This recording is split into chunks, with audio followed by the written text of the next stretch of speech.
Hey guys, welcome back to the channel. Today is November the 4th. We are pre-session before the market opens. And I want to air out a topic and kind of discuss this. It's one that I see a lot that pops up in questioning of.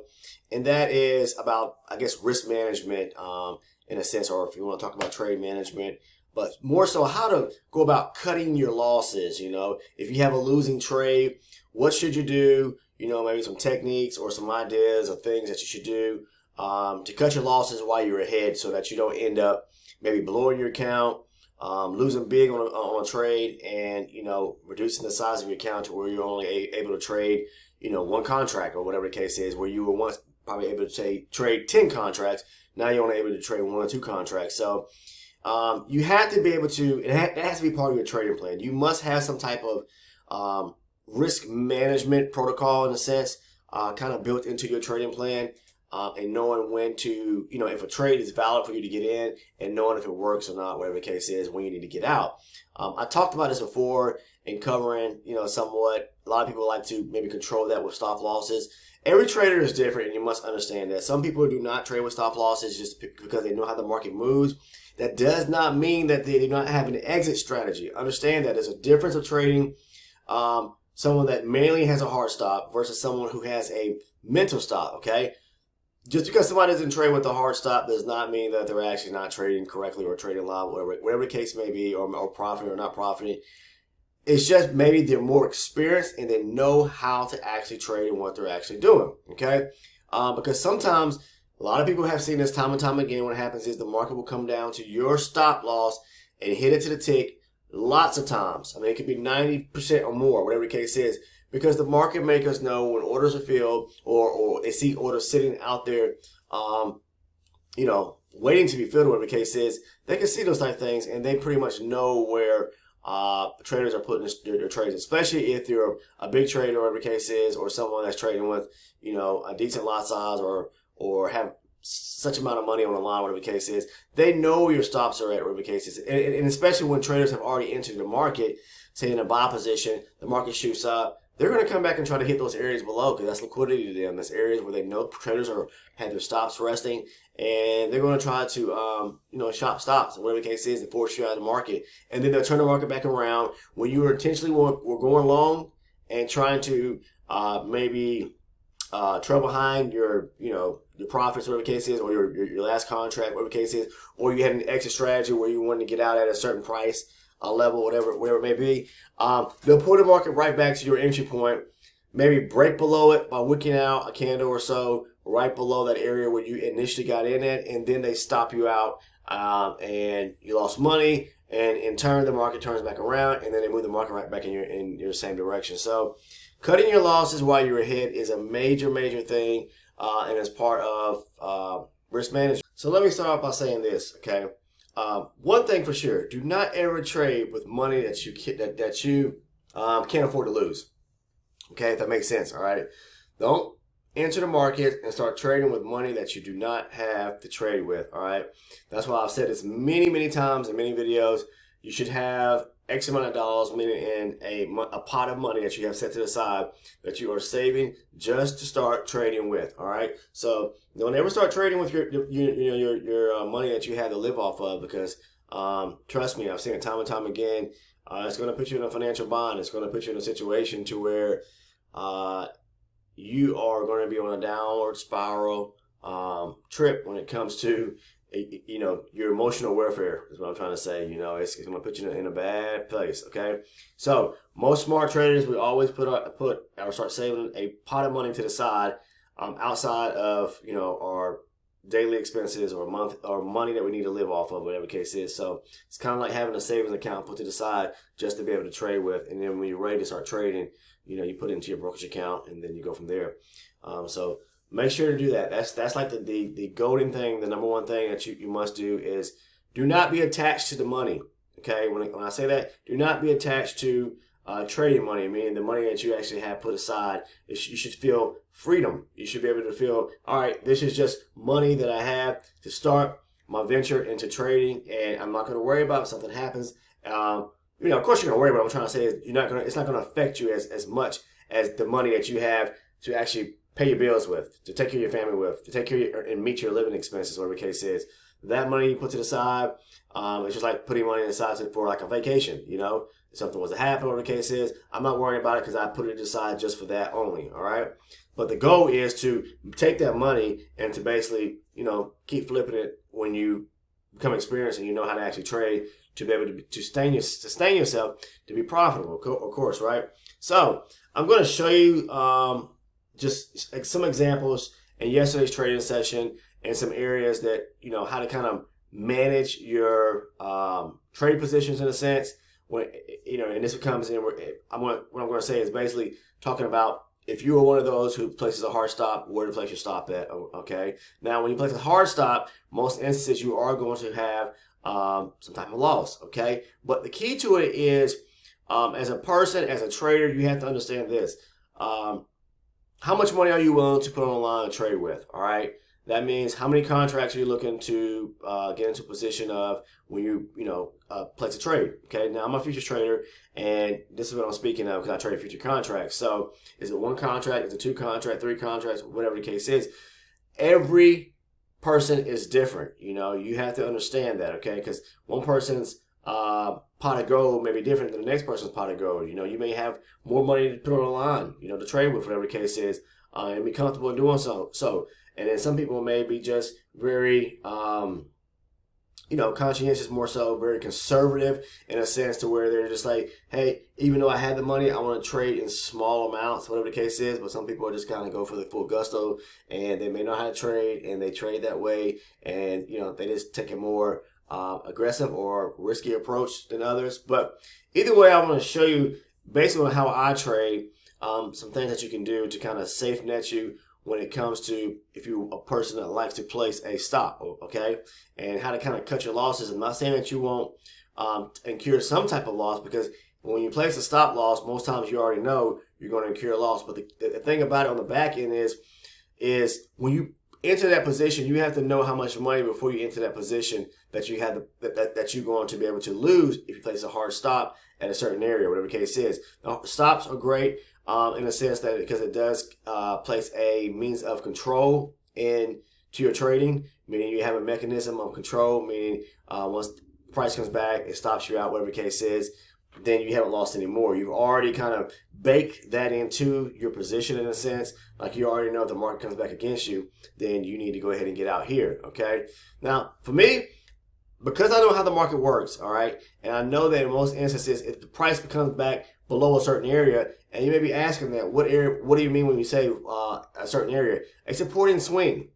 For me, in the style of how I trade, you may trade completely different, but I'm always marking up or have an idea of what I'm looking for when I take my trades, as I must see a supporting swing, okay? A supporting area in the market to which I'm taking a trade from once price rejects that area, and on the back end of that area, which is at the lower end or the top end of a supporting swing, whether we're trading going short or going long. Just say, for example, if we're going long and we have an area of price pullback to an area of demand, because I'm a supply and demand style trader, and price pulls back to an area of demand. Okay, I see the rejection, somewhat a means of a supporting area or supporting swing taking place. I'm going to place my trade on the back end of that supporting area. So if price kind of moves up a little bit and then kind of comes back down, as long as it doesn't break through that area of support, my supporting area, then I'm fine. Now, my thing is, I know that price, in most instances, the market likes to come back and hit that supporting swing or that area of support to the tick. Okay, that's the nature of how the market moves. The market makers like to shop for trader stops, or whatever the case is. Okay, that's how they collect their money and make money. And most times they'll wick out right below a supporting swing area, take your money, and then move the market right in the same direction in what you are trying to move, or trying to move in. And I talk about this time and time again. You have to understand that, and until you understand that, you're probably going to continuously getting stopped out. I'm not saying it's going to happen every single time, but you must understand that placing your stop tick to tick right at the back end of an area of support or an area of resistance from where you place your trade from to go short or long, they are going to, so basically at the back end of a support and swing, they are going to test those areas. I'm not, I don't really know every single time, but like I say, somewhere between 7 out of 8 or 9 times, at 10, whatever the case is, they're gonna kind of test those areas because they know people are placing their stops there, especially experienced level traders that know, where to get into trades at, whatever the case is.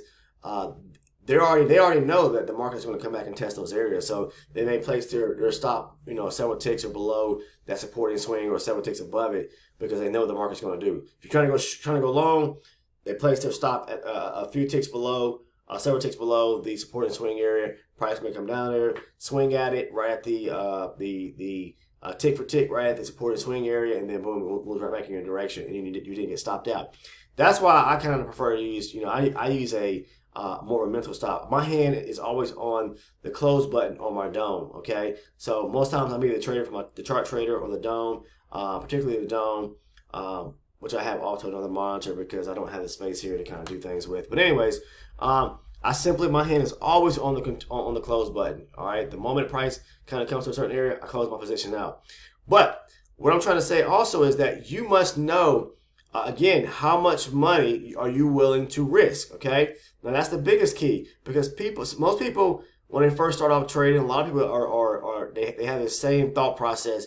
I'm going to go into the market. I think I know how to trade now, and I'm going to make some big money. And then they put more money on the line, even though they may have X amount of dollars into their brokerage account. They're putting more money on the line than they should be trading, So when you probably should be only trading one contract, a lot of traders are putting on, 2, 3, 4 contracts, whatever the case is, depending on the market. So, you have to look at your brokerage account, based upon how much money you put into that account. And I have this thing to where I state, and I think it's, it's a good part of a trading plan when you are developing yourself as a trader. You should always be kind of like have an idea of how much money you need to put into your brokerage account. So that's a big question. A lot of people always, I get it a lot. And just one of those questions that people are curious to want to know. The way I go about it, me personally, is that no matter the market, whatever the case is, I always say that. So if you go to try to figure out the margins for each market. So let's say you're interested in trading, the E-mini S&P 500. Okay. So and each market is different. There's a margin, and depending on your broker, the margins could be a little different as well. So if you go to your broker and they have all the different instruments listed for the future markets, whatever the case is, and they have the E-mini S&P 500. So for me, the margin is $400 per contract, so which means that I have to have at least $400 in my account or placed in my account to trade one contract. Now, I want to have some cushion there, because it makes sense to be smart about the way I trade. So my thing is, as a smart trader, I believe people should have, and I'm not telling that you need this. I'm just telling you as kind of word of advice, but it's up to you because it's your money. What I'm basically saying is that you should have at least 10 times the margin size. So if it's $400 per contract for one contract, to trade one contract on the E-mini S&P 500, I want to have at least $4,000 per contract. Okay, yes, that's a lot of money, whatever the case is. So that's why a lot of people just don't start off trading the E-minis. They may switch over and trade the micro ES, which is the micro E-mini S&P 500. Excuse me, the micro S&P 500, not the E-mini, but the micro S&P 500.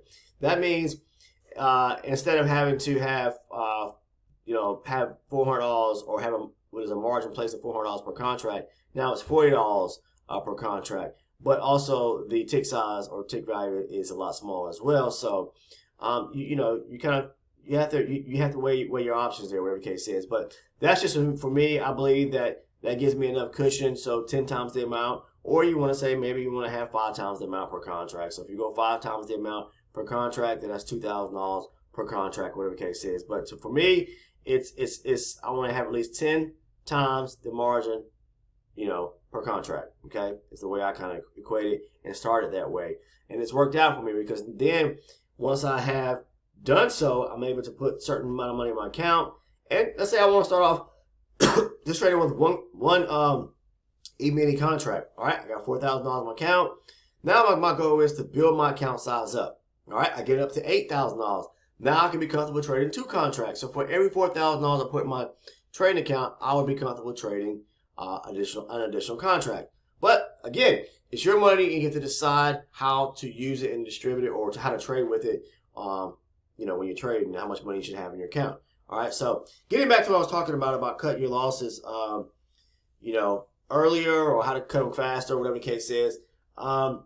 If a trade is not working out for you, say for instance, okay, and people ask this all the time, when should I jump out? If you have to ask these type of questions a lot of times, then you're not ready. You're not experienced enough to even start trading. All right. And a lot of people rush into actual trading, meaning they want to go straight into live and not do any simulation or demo.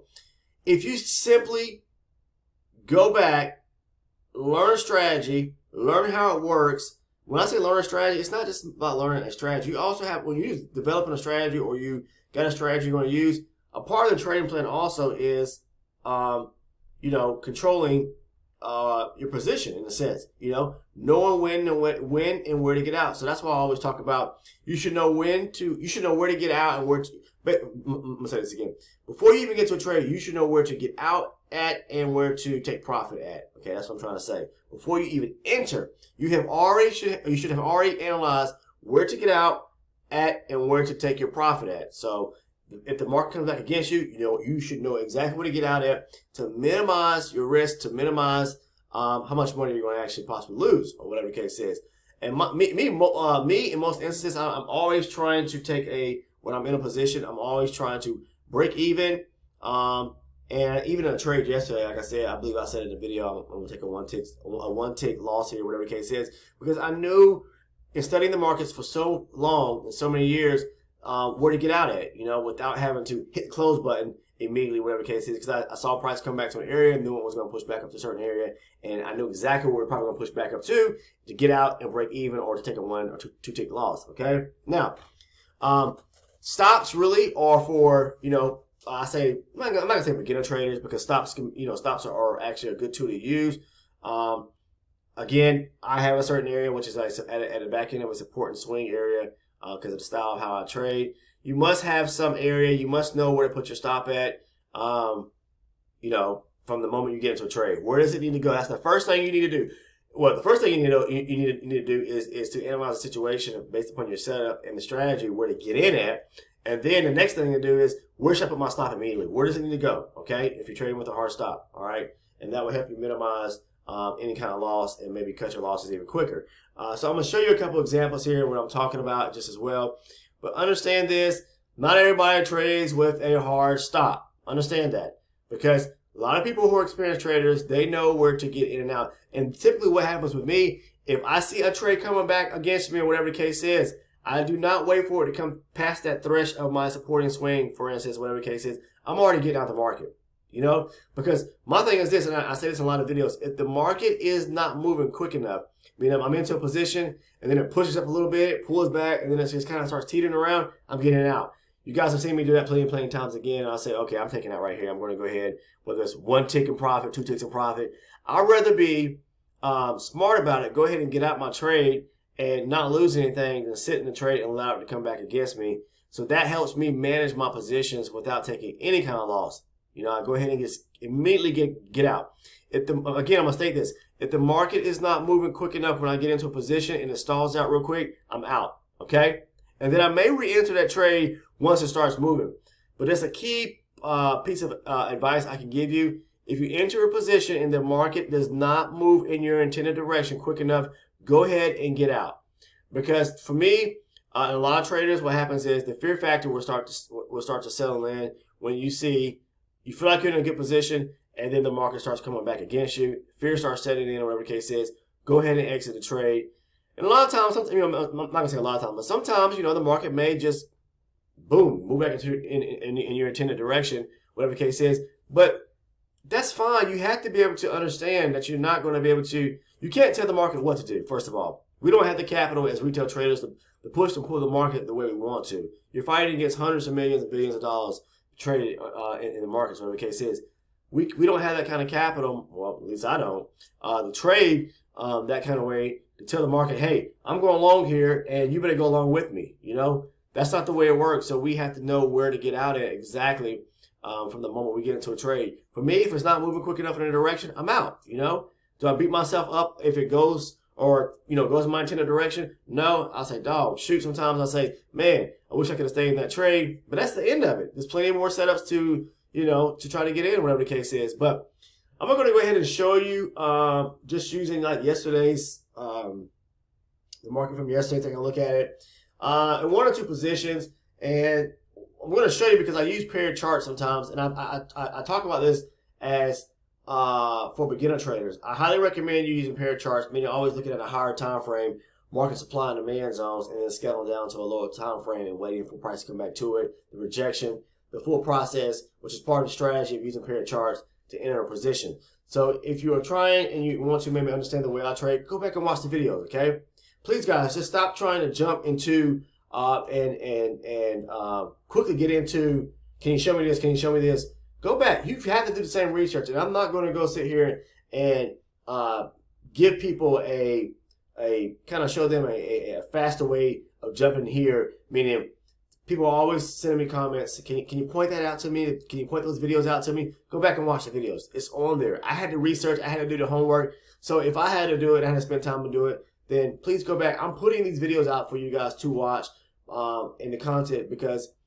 As many people have said here on the channel and have vouched or even state here on the Discord, they always say, people always ask, what are some good videos to watch here on the channel? How can I understand my strategy, whatever the case is? And people always say, go back and watch these videos.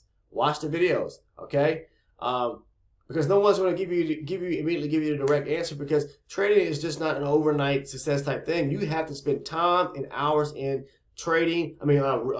Watching video content, reading, developing your mindset as a person when it comes to becoming a great trader, all right? So go back and watch the content, okay? All right, you have to be able to understand because the market is an evolving beast and it changes each and every day. It's not always doing the same thing. The strategy shouldn't change, but unless you, maybe have devised several strategies that you have in your arsenal that you use, but you use the same strategy, but you have to pay attention to what's going on in the market each and every day. So let's look at a couple examples here, and I'm going to show you how and what to do as far as like, where to place maybe a manual stop at or a hard stop at, and where to actually, in a way, what typically I do when I notice the market's not moving in my intended direction, and I go ahead and cut my losses or my losing positions or losing trades quicker so that I'm not incurring or taking on, a loss, whatever the case is. All right. People always ask me, well, you must incur some type of losses or whatever the case is. If you know the markets, you can get out of a trade quicker, okay? I've been doing this for, people who are asking questions like that, they have not been trading long at all themselves, okay? And they're incurring losses, they're taking losses, and they don't know much about risk management nor how to manage their trades, okay? And it goes all back to what I said about you must know where to take profit and where to get out of the trade before you even get into it. It's called analyzing, the market, reading price action. Is this a viable area for me to get in? And if so, where should I get out immediately? Where's my stop, or where do I need to get out immediately if the market comes back against me? You have to spend time doing that. All right, so let's go ahead. I'm gonna jump into what I'm gonna talk about right quick. Using a 12 range chart, and I'm using a 12 range chart as an example as my higher time frame, and we'll look at the paired chart, which is the 4 range chart. Now, I talked about this entry yesterday in the video, which was a demand area right here, okay? All right, price broke the structure right here, created an area of demand, pull us back to it. And typically what I like to do is take a trade if I notice an area off of a 12 range chart, right off of the area of, the break of a candle pretty much, the way I get into a trade. So I want to see a candle pretty much break to the upside, closing above the body of the red candle right here, and then I'm going to a long position. Where to basically back up to the tops right here where this high right here, okay? So price pulls back to demand right here. And you may be asking, okay, and I'm gonna restate this. People always ask, well, if I get into the trade at the close of the candle right here, where do I place my stop at? Now this is the thing, the higher up in time frame that you take your position from, you're going to have a bigger stop. Okay, so because if you get in this trade, just think about it. Right here at the close, right here at 37.20, my stop is going to be at the back end back here of this area right here. Okay, why? Because this was the low point from which price tapped into this demand area, And at this low point before it turned back around and broke this candle back here to the upside, this candle here didn't break to the upside. This one here at 37.20 when it closed there broke to the upside. So if you get at 37.20, place your stop back here. That's a 5-point stop. That's because you are you're entering or taking a trade off of a slightly higher time frame, you know. And that's why I say this to beginner traders: scale down to where you're in a lower time frame and see if you can get a structure break and a pullback, and that will help minimize your stop, even, you know, narrow that range for your stop, whatever the case is, which will help minimize, you know, everything to do with trade management, how much risk management, how much risk you're actually placing on the table when it comes to, you know, taking a trade and where your stop should be. Okay, so if you're taking a trade off a higher time frame like me, then my stop's going to have to be wider. Okay, definitely so. All right, because I know price can actually come back and maybe test this area here. But the thing about it is that once I get into a trade at the candle break here, if price starts teetering around and not moving quickly, you know, to the upside, then I'm going to get out the trade. I'm not going to allow this to come back against me too much before getting out of that trade, because I've already analyzed that it is. I place my stop right here, and I wait for price to come all the way back here, and that's 5 points right there I've already lost by the time it gets there, and I do not want to take that kind of loss. So if price, again, if it is not moving quick enough in my favor, I get out of the position. All right. Now, if it comes back against me, four ticks, 6 ticks, whatever the case is, then that's fine. But if it comes back, and I've noticed that it basically starts breaking, you know, back below, you know, I kind of have a rule of thumb: if it starts breaking more than 6 to 8 ticks, then I'm out of the market. Okay, I'm going to go ahead and get out. And if it's definitely not moving quick enough in my favor, then I'm getting out. So, but what I'm trying to show you here is that that's the way I'm going to take it off this 12 range. 12 range chart. But what I'm really trying to show you is to scale down to the lower time frame chart, the 4 range chart. And we're going to take a look at this because that was at 10. Sorry, let's go back here. 10:06, 10:05 yesterday. Okay, which is right here. So what I'm trying to say is that once you've marked your demand zone, the best thing to do if you really want to kind of minimize your minimize the stop, meaning how much money you're actually going to lose or possibly could lose if you get into a trade, is to do this. All right, here's that same area right here. We tap into the demand zone. Wait for the structure break. Okay, wait for a break once it pulls back. Okay, it breaks structure right here. All right, okay, on the tap, on the pullback to demand on the 12 range, it starts to break structure right here. When it breaks structure to the upside, I'm looking for a pullback back to either this small little area of demand right here or this area back here. It doesn't do it immediately when it breaks this area here. It eventually does come back to it. And the same thing. You see it like a W formation here. Price starts to move sideways. That's a rotation. And that tells me that price is probably going to want to continue pushing to the upside because it did break higher. When it broke structure here, it made a new high. It pulls back, okay, to this area here. And so what I'm waiting for now is basically, this formation of this W here at the bottom, or a candle break to the upside. I'm going long, okay? But particularly what I'm looking for is more so price rotating at the bottom, little W formation, okay? Because it does it here, it pushes down, pushes up, pulls back, breaks higher, breaks above this area right here. I'm long. Where am I looking to take my long to? Back up to this high right here off the 4 range chart, okay? So that's the importance about trading from and the smartness about trading from paired charts, okay? It allows you, when you get to a significant area of supply or demand, in this case here, it's an untested area, pulls back to that area. So then I switch over to the 4 range, looking for a structure break to the, structure break, price pull back to the area of demand now in the 4 range, and then rejection, go long, okay? Back up to the high, all right? So you may be asking, well, what do you place your stop at? Just think about it. If I notice the rejection right here, I'm either going to place my stop. 2 places you can place it. Right here at the back in this small little area of demand right here, okay? This little supporting swing right here, okay? Or I'm going to place it right here at the bottom of where I enter my trade from. So let's say I saw this little W formation happen right here. Little W formation right here. Price breaks back above this area right here at 37.19 and 3/4. I'm going to place my stop like right back here, okay? At the bottom end of 17 and 3/4. So versus 5 points, if I take that trade off the 12 range chart, now it's only what? We're only looking at 2 points, okay? 2 points. So that's a 3-point difference there, okay? So as a beginner trader, you identify a key area, which is a high probability trade because of the fact is it's untested just as well.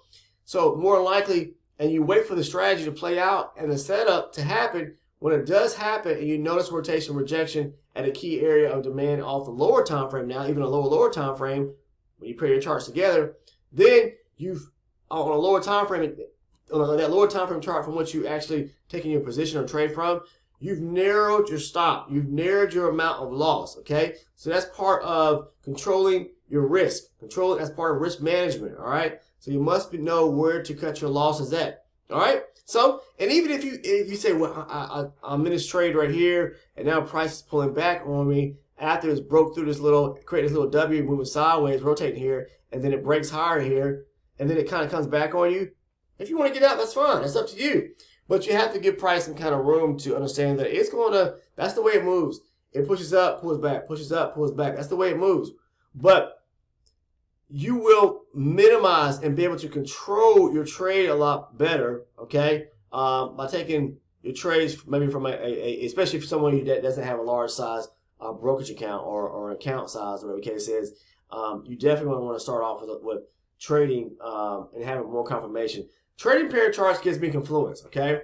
It does, okay? Because I'm able to break for a trade to pull back to either the area of supply and demand. And then at the same time, when it gets back to the area off of that one chart, say for instance like the 12 range chart, or you could be using a 5-minute chart and then pair it with a 1-minute chart, whatever the case is. I'm using paired charts. Follow that strategy and, you know, it will work. You just have to understand which areas are more high probability, or better, or make sense, or have or areas where the trades are more high probability or kick off more high probability trades, okay? So understand that, all right?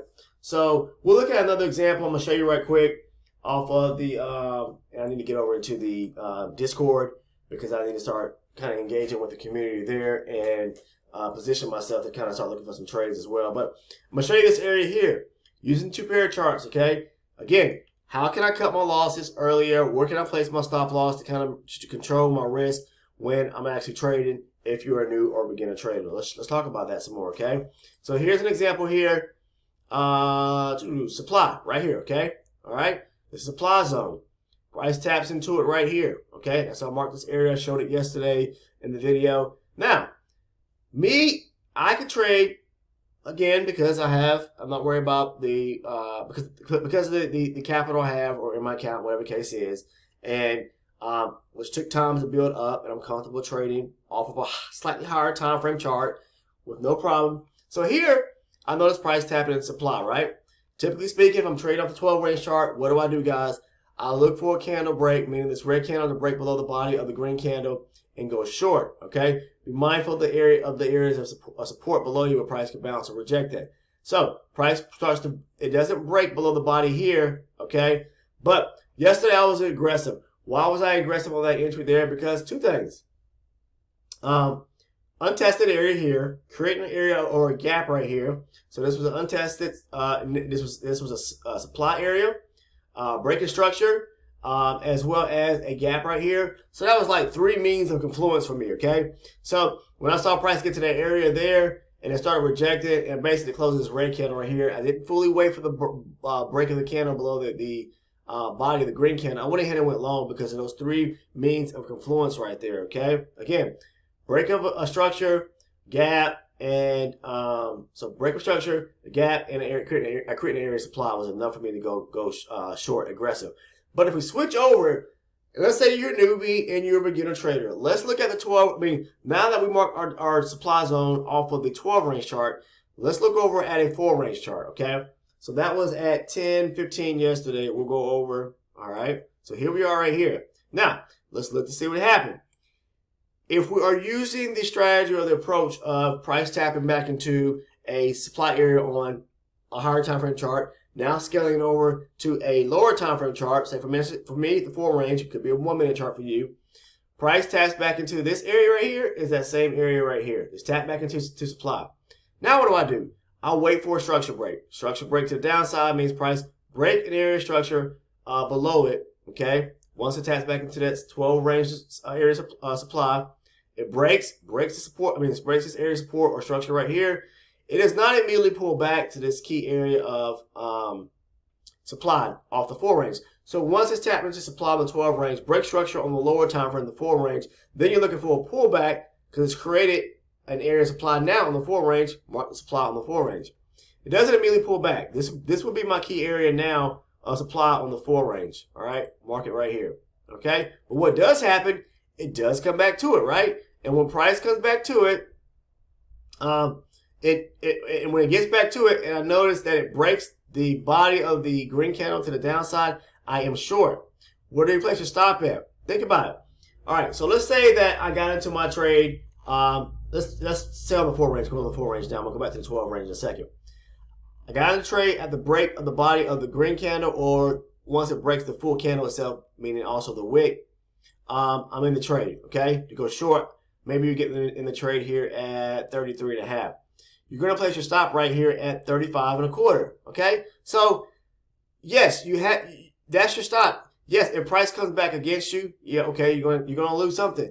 But in trading, that's the thing. You have to be able to understand that when you get into a trade, if you want to practice proper trade management, risk management, I should say, you're going to have to place some type of stop just to protect you, whatever the case is. For me, if price comes here, I'm not immediately out of the trade. If price comes back and pulls back to 35.25, because I know that they may pull back and test this area here because they know sellers are probably trying to sell right there. I'm going to put my stop a little bit above that area, okay? Now, if you want to jump out and get out right here and practice even tighter or narrower risk management, being able to control your trade even better to where you're not incurring as much loss, then do that, okay? And then get back in if the market shows you that it wants to continue pushing lower. You may have got stopped out here if you did that. And then you just continue to, if you notice that price is still rejecting that area, get back into the trade if you choose to be, and then, make your money back up, whatever the case is. Now, the difference is here is that if I get in here at 33.5 and price comes back to 35.25, think about it. I haven't even lost 2 points there. It's like 1 3/4 points right there, right? All right. If I place my stop, take the tick at the back end of this red candle. Now, if I do that have that same approach here on the 12 range, then I'm getting in here where price breaks below at, right here. More so, I got in aggressive, but if I wait for a full candle break, then I'm not getting into the trade until 30, and then I'm placing my stop back here at 35.5. So that's 5.5 points right there. So this is the reason why I'm saying, especially for beginner traders, is that the way and how I actually trade the strategy using pair charts, it narrows your risk.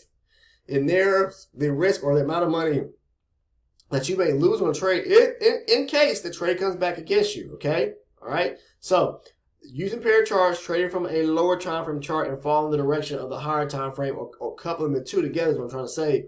It's part of the strategy, 12 and 4, okay? 12 and 4, all right? Then what happens is you're going to be able, again, to minimize or narrow that area, okay, of risk or narrow that area as far as how much money would replace your stop if the market comes back and hits that stop, whatever the case is. So that's a way to be able to cut your losses quicker. But also, for me, if I'm trading off this 12 range chart here directly and price breaks below and then kind of pushes back up, I'm in most instances, if it does not move immediately quick enough for me, I'm getting out.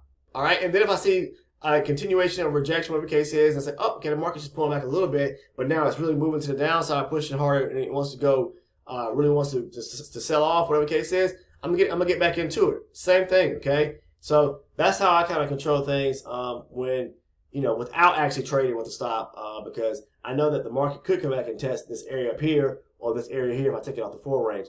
Take out the 12 range, it can come back to this area right here. So, it's just all about controlling and your stop, whether you're trading with a hard stop or a mental stop. My finger, again, is always on the close button, okay? I'm only going to take on but so much risk, whatever the case is, but most times I'm trying to get out at break even, all right? Now, placing a hard stop would not allow you to get out at break even because, you placing a stop behind where you actually entered the market at. So, you entered it, say for instance, you get in right here at 33.25, you place the stop behind you back at the back end of this area of support pretty much, resistance in a sense right here at 35.5, 35.25. So, but that's it, guys. That's pretty much all I want to talk about today was just basically giving you some pointers and kind of giving you some points of references and using the strategy with those combined or paired charts, and helping you, that part about risk management, helping you control and knowing where to place your hard stop. If you, especially beginner trading, you're trading with full hard stops, knowing where to do so. But understand this, the higher up the time frame in which you actually take your trades from, the more risk you're putting on, because the stop could be sitting, the stop could be a lot wider where you need to place it at, whatever the case is. All right, so understand that is just as well. So that's why I use the paired approach, and I speak upon this. And when I first kind of started using the strategy and came about devising the strategy, this is the way this is the way I built my account up, and then I slowly kind of started seeing, okay, I could trade straight from the 12 range chart, but it's going to, I'm going to put a little bit more risk there, because my stop is not going to be, as narrow as it would be trying to trade from a lower time frame chart. Yes, when you trade from a lower time frame chart, the profit may not be as wide either, but it just depends. I mean, that's the beauty about scalping, is that there are multiple setups. There's always a supply or demand area here and there when you start to scale down and start using lower time frame charts. But either way, that's all I have for you guys today. I appreciate you tuning in and watching today's video. If you're interested in jumping over or becoming part of our Discord, let me show you this right quick. This is the Discord community. We have over 500 members on the community now. And we have a couple channels. The general chat channel, that's for basically just generally asking or gathering information or providing information when it comes to the future markets only, guys. This is what my channel is based on, is the future markets.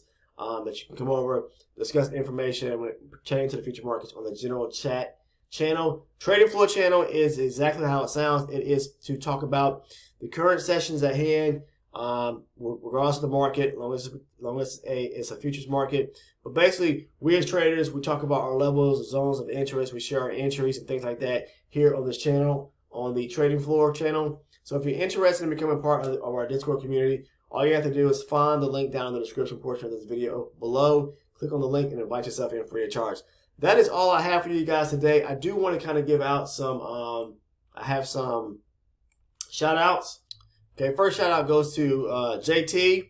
These are people who are, let me go back, rewind a little bit, who have joined the elite membership tier through the YouTube membership program on YouTube on this channel. So simply, you can find that by just clicking on the join button, either on the homepage on the channel or the join button on any video on the channel. And basically what it is, if you join for the elite channel members tier, basically for the price of a cup of coffee a month, $6.99 a month, you get the trade breakdowns. When I post my trade breakdowns on and make them, I guess they're private videos which do not go public. They're just for members, for member only basis.